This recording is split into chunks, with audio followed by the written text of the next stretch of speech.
Halo, apa kabar? Selamat datang di channel YouTube saya. Jadi ini adalah video untuk menunaikan janji saya ya di channel YouTube teman saya, yaitu Blue Frame. Di videonya itu saya mengisi voice over dan di dalam videonya saya menjanjikan jika engagement dari video itu tinggi, saya akan coba untuk membuat video pembahasan khusus mengenai optimalisasi perangkat untuk belajar 3D modeling. Dan ternyata saat ini sudah belasan ribu penonton ya. Jadi saya kira video ini memang harus saya buat. Oke, saya membuat video ini tidak berdasarkan naskah yang saya buat terlebih dahulu. Di sini saya hanya mencatat poin-poin yang ingin saya sampaikan, layaknya presentasi gitulah. Dan dari poin-poin ini saya akan coba terangkan secara spontan. Jadi mungkin tidak akan terlalu terstruktur dan perkataan saya tidak terlalu rapi, tapi saya akan berusaha semaksimal mungkin agar narasinya dapat mudah dicerna.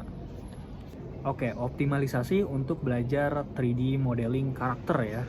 Dan mungkin saya akan persempit lagi ke software Blender aja gitu. Oke, pertama itu menggunakan software yang versinya lebih lama gitu. Karena versi software yang lebih lama itu cenderung ringan karena dikeluarkannya itu sudah lama juga. Bahkan mungkin tahun rilisnya itu sama dengan komputer kalian gitu. Misalnya laptop saya itu dirilis pada tahun 2014 dan software yang mungkin akan cocok dan berjalan lancar di laptop saya itu adalah Autodesk Maya 2014, misalnya seperti itu. Bukan misalnya sih, saya masih pakai Autodesk Maya 2014 di laptop saya itu. Dan itu berjalan cukup lancar di RAM 4 GB ya, dengan Intel HD 3000 ya.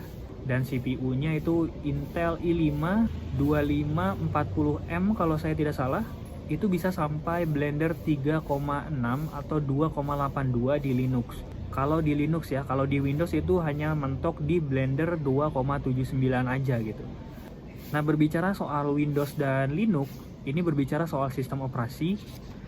Kita masuk ke poin nomor 2, yaitu menggunakan sistem operasi yang ringan dan punya kompatibilitas dengan hardware lama gitu. Sistem operasi apa tuh? Apakah Windows Smooth ya, kayak Ghost Spectre dan semacamnya? Mungkin iya, itu bisa dikatakan sistem operasi yang ringan, cuman saya tidak terlalu menyarankan itu ya. Saya pribadi menggunakan Puppy Linux S15 Pup. Itu adalah distro Linux yang independen, dan S15 Pup itu adalah varian dari Puppy Linux yang berbasis Slackware. Ukurannya cuma 500 MB-an aja ya, dan itu berjalan sangat mulus di komputer saya, yaitu ThinkPad X220. Dan dengan sistem operasi itu juga saya bisa menjalankan Blender 2,82 itu dengan sangat lancar, cukup lancar lah ya. Dan saya juga bisa menggunakan Blender 3,6 LTS untuk mengedit video. Sebenarnya kalian juga bisa pilih distro lain ya selain Puppy Linux, misalnya seperti Ubuntu, tetapi dengan desktop environment yang ringan seperti LXLE atau LXDE atau Ubuntu dengan XFCE. Tapi saya pernah coba dan itu tidak semulus Puppy Linux. Atau mungkin kalau kalian memang tidak familiar dengan Puppy Linux, kalian bisa juga gunakan Arch Linux. Tapi kenapa saya menyebutkan Puppy Linux di sini terus-menerus? Karena Puppy Linux itu sangat mudah untuk diinstal gitu ya. Apalagi kalau komputer kalian itu masih legacy ya, bukan UEFI. Dan untuk instalasi Puppy Linux sendiri saya sudah bahas beberapa kali ya di channel YouTube saya. Yang pertama itu saya install di VirtualBox, itu panjang tuh pembahasannya. Dan yang lebih singkat lagi ada di video terbaru saya, nanti saya akan taruh di link deskripsi di bawah video ini.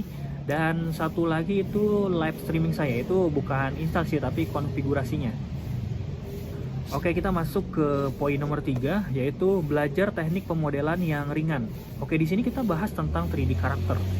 Untuk membuat 3D karakter pada umumnya saat ini menggunakan sculpting, di mana sculpting itu membutuhkan resource yang cukup tinggi karena di sana kita mengolah poli yang cukup banyak supaya halus gitu. Nah, saya pribadi tidak akan menyarankan ini kalau komputer kalian itu terbatas ya. Saya akan lebih menyarankan kalian untuk belajar poly modeling. Poly modeling itu pembuatan objek mulai dari cube gitu ya, dari cube dan dibentuk-bentuk nanti ya dengan extrude atau knife tool seperti itu. Potonglah vertexnya, edge-nya, diatur gitu ya bentuknya sehingga menyerupai bentuk karakter gitu ya. Dan juga gunakan tekstur maksimal 2K lah ya, 2000, jangan sampai ke 4K semacamnya. Jadi poly modeling itu adalah teknik yang saya rasa bisa kalian pelajari kalau komputer kalian itu memiliki spesifikasi yang terbatas. Memang kekurangan dari poly modeling ini tidak artist friendly ya, karena di sini kita tidak menggunakan brush dan segala macam. Di sini kita murni menggunakan titik-titik gitu ya dengan mouse gitu ya. Ya mungkin tidak akan terasa terlalu artis karena tidak ada brush dan segala macam, tapi ini adalah teknik yang percayalah ini akan berguna nantinya gitu. Ini adalah dasar yang cukup penting gitu dalam pemodelan karakter. Nomor 4 ini harusnya kalian juga sudah tahu, yaitu hanya buka software 3D-nya gitu. Jangan buka software lain misalnya seperti Google Chrome atau Microsoft Word dan segala macam. Fokus satu software aja ya untuk menghemat RAM terutama ya. Kalau kalian perlu lihat tutorial, gunakan smartphone atau kalian download dulu tuh tutorialnya dari Google Chrome, nanti play dengan menggunakan media player seperti VLC atau MPC atau Light seperti itu.